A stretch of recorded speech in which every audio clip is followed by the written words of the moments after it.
रहीम। जैसा कि आप जानते हैं कि आज हमारी पहली क्लास है फाउंडेशन की, तो हम बेसिक से कुछ चीज़ें स्टार्ट करेंगे और जो जो स्टूडेंट्स विलिंग हैं वो ये ले सकते हैं सेशन फाउंडेशन क्लास। अच्छा जी, आज हम स्टार्ट करेंगे बिल्कुल फ्रॉम द बिगनिंग।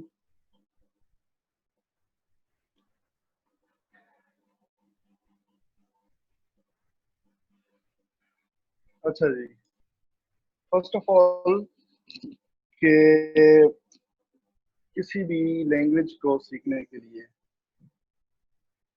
पहले तो हम आपको बैकग्राउंड दे दें कि हम जो पढ़ने जा रहे हैं उस चीज़ के बारे में हमें पहले बैकग्राउंड की जरूरत पड़ती है। अगर हम कोई भी चीज़ पढ़ रहे हैं, कोई भी साइंस पढ़ रहे हैं या कोई सोशल साइंसेस पढ़ रहे हैं या कोई भी सब्जेक्ट पढ़ रहे हैं, तो उसको पढ़ने के लिए पहले उसका बैकग्राउंड लाजमी होता है। हम किसी भी चीज़ का बेसिक बनाते हैं, बेस बनाते हैं ना, तो उसके लिए पहले उसकी जो हिस्ट्री है उसको जानना बहुत ज़रूरी होता है। जैसा कि आप जानते हैं कि लैंग्वेज जो है वो एक सोशल साइंस का पार्ट है, तो लैंग्वेज को समझने के लिए हमको बहुत काफ़ी डीप जाना पड़ता है। लैंग्वेज को समझने के लिए हम हर लैंग्वेज के रूट्स को समझते हैं। जैसा कि आप जानते हैं कि लैंग्वेज को अ, समझने के लिए उसके मुख्तलिफ टूल्स होते हैं, जिसको हम बोलते हैं जिसको हम डिफरेंट नाम्स दे सकते हैं। जैसे ग्रामर में आपके हो गए, पार्ट्स ऑफ स्पीच हो गए, डायरेक्ट इनडायरेक्ट हो गए, एक्टिव पैसिव हो गए, और उसके अलावा आर्टिकल्स, पार्ट्स ऑफ स्पीच, ये सारे जो होते हैं वो टूल्स होते हैं किसी भी लैंग्वेज को समझने के लिए। ये सिर्फ इंग्लिश लैंग्वेज में ये टूल्स नहीं होते, बल्कि ये सारी लैंग्वेजेस जो भी रीजनल लैंग्वेजेस होती हैं या इंटरनेशनल लैंग्वेजेस जो भी होती हैं, उनकी ये बेसिक टूल्स होते हैं। पाकिस्तान में आप देख लें, पाकिस्तान में बहुत सारी लैंग्वेजेस हैं। आप सिंधी भी पढ़ते हैं, पंजाबी पढ़ते हैं, सीखते हैं, बचपन से आप सीखते आ रहे हैं अपनी जो मदर टंग है। उसके अलावा जितनी भी लैंग्वेजेस हैं ना दुनिया में, उनको समझने के लिए ग्रामर का सहारा हमें चाहिए होता है। और ग्रामर में हमें ग्रामर के ट्यूल्स को समझना बहुत जरूरी होता है। तो हम उसके लिए हम स्टार्टिंग करते हैं। कुछ चीज़ें हमें माइंड में रखनी पड़ेंगी कि कुछ स्टूडेंट्स हैं जो कहेंगे कि भाई हमें तो ये चीज़ें आती हैं, तो ये क्यों पढ़ाई जा रही हैं, तो हम उनके लिए ये पढ़ा रहे हैं चीज़ें। अच्छा अच्छा, ठीक है, मैं थोड़ा लाउड बोलता हूँ। आपके जो सवाल होंगे ना, आप लास्ट में सवाल कर दीजिएगा, ठीक है? बाकी मैं थोड़ा लाउड बोल। अच्छा जी, तो ये काफी स्टूडेंट्स का इशू नहीं होगा फाउंडेशन क्लासेस, तो क्योंकि हम बिल्कुल बेसिक चीजों में जाएंगे, तो काफी स्टूडेंट्स ये कहेंगे कि यार ये क्या है कि बिल्कुल हम वो चीजें पढ़ रहे हैं जो हमें आती हैं। लेकिन कुछ स्टूडेंट्स यहाँ पे वो भी होंगे जिनको कुछ भी पता नहीं होगा, एबीसी का भी पता नहीं होगा कि इंग्लिश में कौन सी चीजें होती हैं। ठीक है, चलें जी।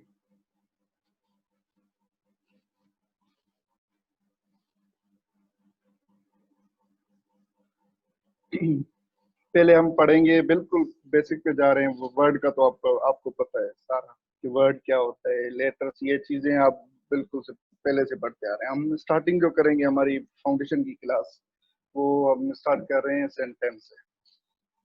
सेंटेंस क्या है, सेंटेंस के काइंड्स कौन से हैं, किस किस्म के सेंटेंस होते हैं, सेंटेंस को पढ़ना क्यों जरूरी है, और सेंटेंस का क्या रोल होता है किसी लैंग्वेज में, ये सारी चीज़ों को हम थोड़ा जो है ना समझने की कोशिश करते हैं। ठीक है,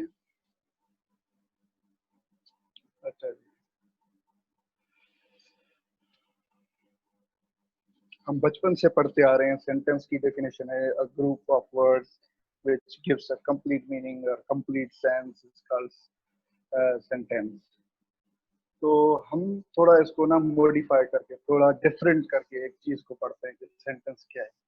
ये तो हम वो हैं कि एकेडमिक चीजें पढ़ ली हमने, ये सेंटेंस भाई ये है कि कि ये सम ऑफ दी वर्ड्स मजमुआ है वर्ड्स का, और उसको मिला के हम ऐसे जो वर्ड्स मिला के हम एक सेंटेंस बनाते हैं जो कंप्लीट सेंस दे, तो उसको हम सेंटेंस कहते हैं। लेकिन हम थोड़ा इसको मॉडिफाई करते हैं, थोड़ा मेच्योर डेफिनेशन इसकी हम करते हैं, ठीक है। तो हम इसकी डेफिनेशन कुछ इस तरह भी कर सकते हैं कि a set of words that is complete in itself typically containing the subject and predicate, conveying a statement, question, exclamation, or the command, and consisting of the main clause and sometimes some of the more subordinate clauses. मेरे ख्याल में आपको ये चीज समझ नहीं आई होगी, ठीक है। ये टेंशन लेने की जरूरत नहीं है, ये चीजें मैं आपको आगे बताऊंगा जो मैंने अभी ये डेफिनेशन में पढ़ी। A set of words that is complete in itself, typically containing a subject and predicate, conveying a statement, question, claiming, or demand, command, and consisting of the main clause and sometimes one or more subordinate clauses. इस definition में जो बताया गया है उसको हम इस तरह समअप कर सकते हैं कि हम सेंटेंस उसको कहते हैं जो एक कंप्लीट जो सेंस निकाले, जो कंसिस्ट हो एक सब्जेक्ट और प्रेडिकेट। अब सब्जेक्ट क्या है, प्रेडिकेट क्या है, ये हम आपको नेक्स्ट इसमें बताएंगे, ठीक है। और सेंटेंस में जो होती है ना वो मुख्तलिफ किस्म की वो statements, questions, claims and commands और दी एडवाइजेस, ये सारी चीजें मिला के हम एक सेंटेंस बनाते हैं। आपको अभी भी डेफिनेशन समझ में नहीं आई होगी, ठीक है। नहीं आई, नो इशू, मैं आगे आपको सारी वो डिफाइन करके बताऊंगा। चलें जी, तो हम आगे चलते हैं। काइंड्स पढ़ते हैं। सेंटेंस के जो काइंड्स हैं वो there are 4 kinds of sentence. Sentence के 4 काइंड्स हैं, 4 किस्म हैं सेंटेंस के, ठीक है। फर्स्ट, डिक्लेरेटिव और assertive. Second, interrogative. Third, imperative. Fourth, exclamatory. मैं दोबारा रिपीट करता हूँ। There are 4 kinds of sentence, declarative और असर्टिव। डिक्लेरेटिव को और असर्टिव भी कहा जाता है। Second, interrogative. Third, imperative. Fourth, exclamatory. Sentence जो होते हैं वो 4 किस्म के होते हैं। अब ये हम उसके जनरल काइंड्स पढ़ रहे हैं। जब हम थोड़ा आगे जाएंगे तो सेंटेंस के कुछ स्ट्रक्चर के बेसिस पे हम उसके जो है वो भी टाइप्स पढ़ेंगे कि स्ट्रक्चर के बेसिस पे हम सेंटेंसेस के कौन कौन से पार्ट्स होते हैं। अभी फिलहाल हम वो काइंड्स पढ़ रहे हैं जो सेंटेंसेस के जो बेसिक काइंड्स होते हैं, ठीक है। अच्छा जी, डिक्लेरेटिव असर्टिव को किस तरह हम डिफाइन करेंगे। अब देखें, वो जो मैंने आपको पहले डेफिनेशन बताई, वो सारी डेफिनेशन वो आगे की चीजें जो आती जाएंगी वो सारी उसको डिफाइन करती जाएंगी। बस थोड़ा आप सब्र रखें, आपको सारी चीजें समझ आती जाएंगी। डिक्लेरेटिव और असर्टिव किसको कहते हैं? It is a type of sentence which makes statement or assertion। Declarative या असर्टिव उसको कहते हैं जो एक स्टेटमेंट की फॉर्म में हो, एक पॉजिटिव स्टेटमेंट की फॉर्म में हो।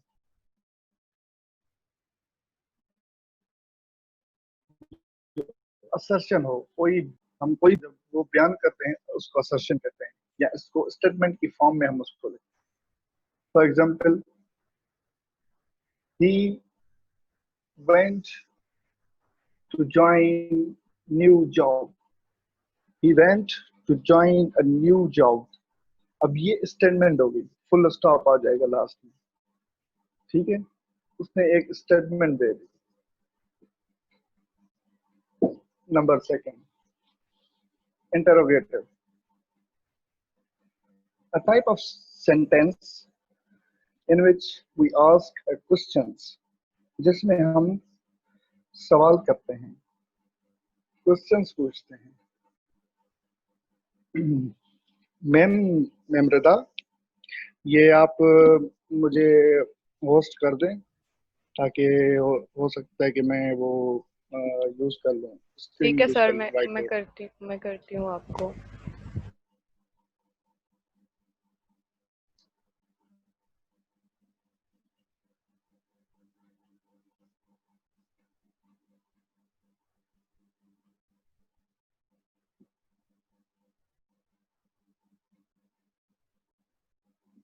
अच्छा जी, अब देखिए मैं आपको एक एग्जांपल देता हूँ।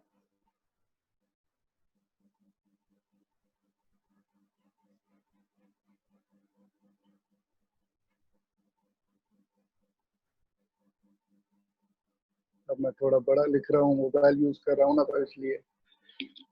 अच्छा जी, आई एक्सक्यूज मी,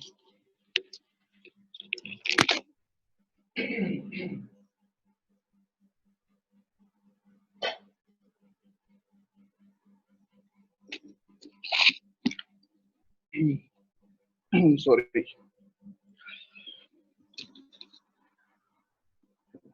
मैम आवाज आ रही है मेरी? जी सर, क्लियर है, आ रही है। ठीक है मैम।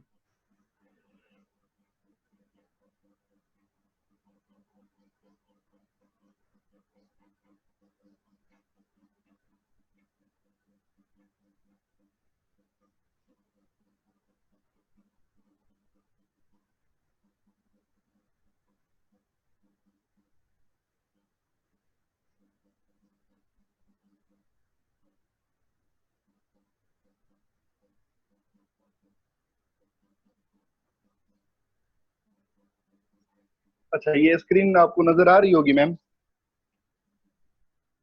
सर शो हो रही है, क्लियर है, आप ठीक है। पढ़ाएं, समझ आ रही है।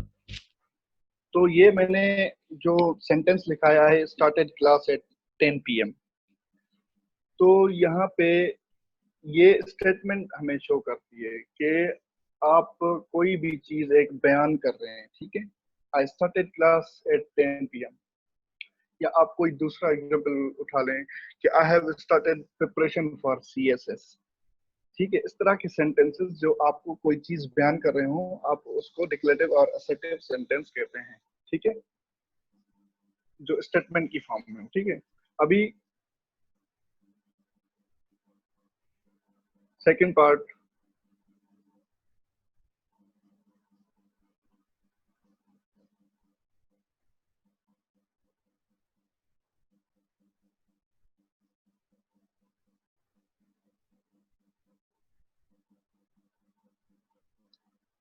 Second, interrogative, a type of sentence which ask a question, जो आपसे कोई क्वेश्चन कर रहा हो। आपने सुने होंगे WH क्वेश्चंस, वो कौन कौन से होते हैं? व्हाट, हु, वेयर,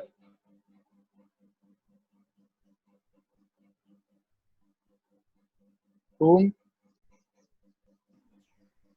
ठीक है, इस तरह के। और H, हाउ,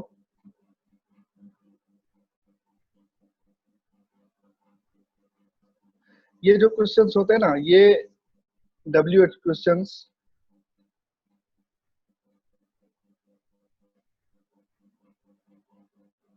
ये फॉर एग्जांपल हम लिखते हैं,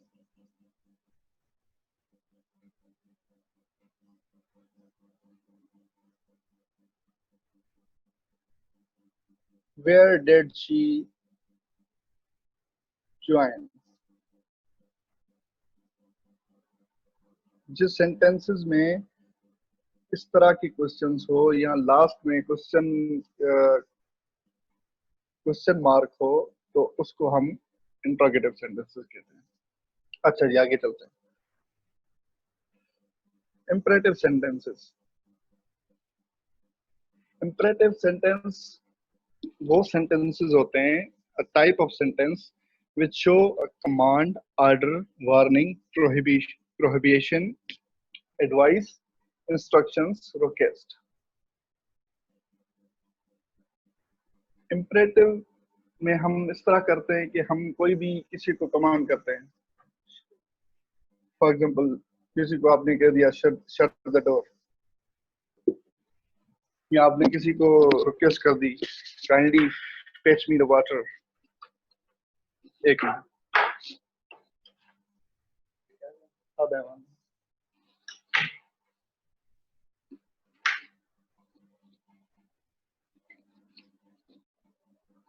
द फ्लावर। इस तरह के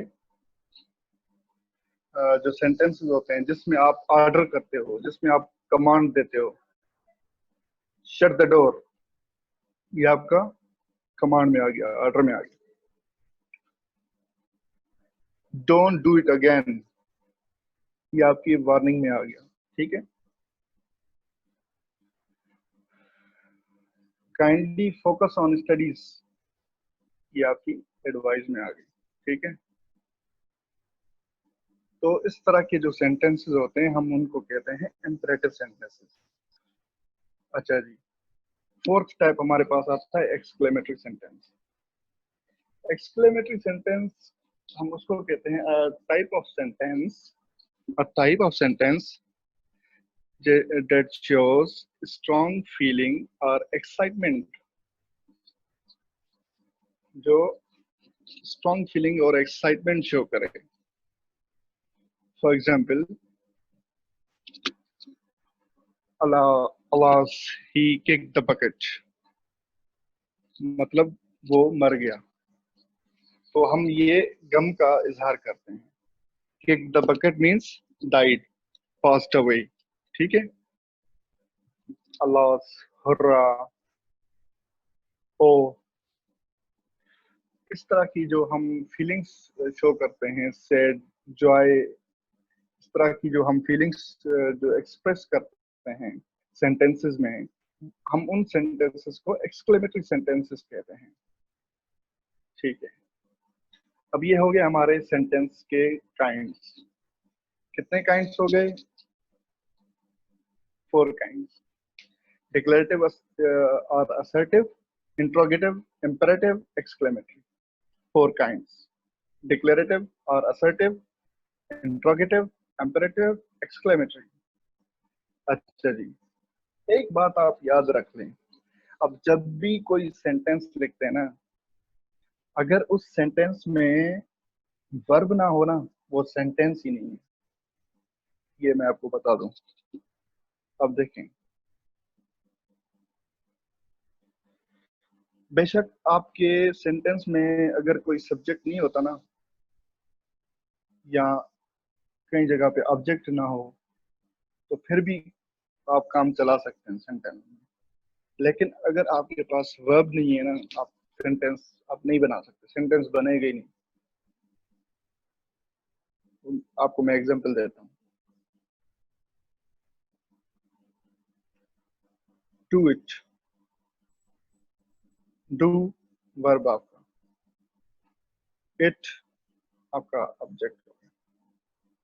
ठीक है।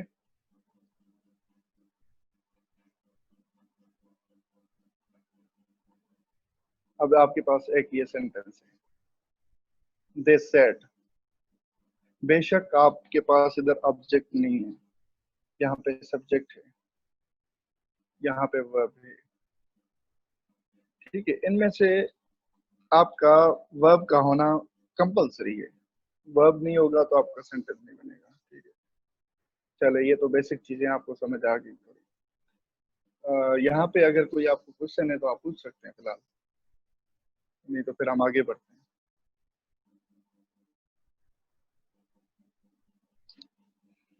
आपको कोई क्वेश्चन है यहाँ तक तो आप पूछ सकते हैं, नहीं तो मैं आगे बढ़ूं। क्लियर है सर? हाँ क्लियर है। क्लियर है सर, क्लियर है। नेक्स्ट चलिए। ओके ओके, मैसेज पे आप बताते जाएं सारे।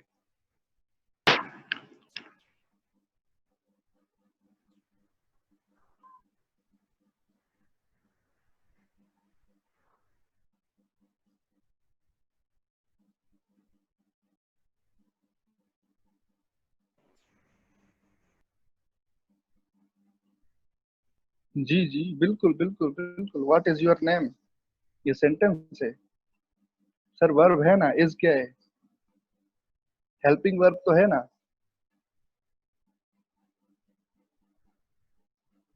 जी।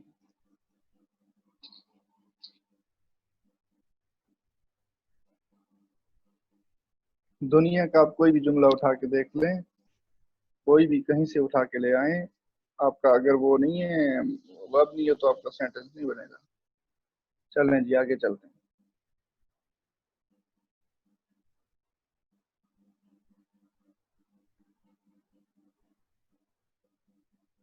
Okay okay okay.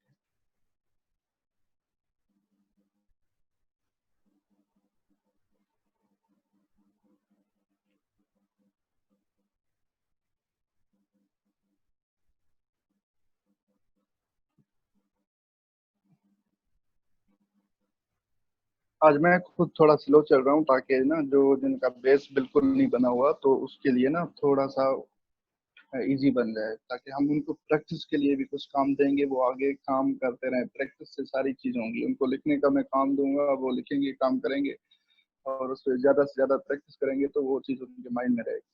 तो इसलिए मैं आज जो है वो स्लो चल रहा हूँ, ठीक है। अच्छा, अब तो आपको सेंटेंस समझ आ गया। सेंटेंस में हम स्ट्रक्चर पे जाते हैं। सेंटेंस में दो किस्म के पार्ट्स होते हैं। अब ये सेंटेंस मैं एक लिखता हूँ।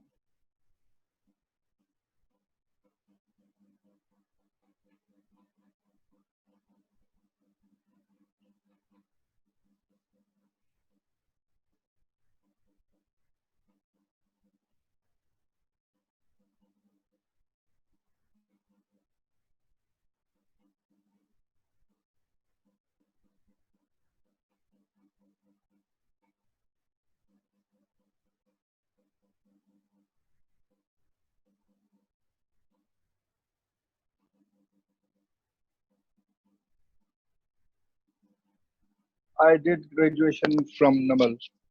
मैंने एक एग्जांपल उठाया, ठीक है। अब इसमें आप देखें, ये एक पूरा कंप्लीट सेंटेंस है। आपको कोई डाउट नहीं होगा कि ये सेंटेंस नहीं है। ये सेंटेंस है, ठीक है, कंप्लीट सेंटेंस।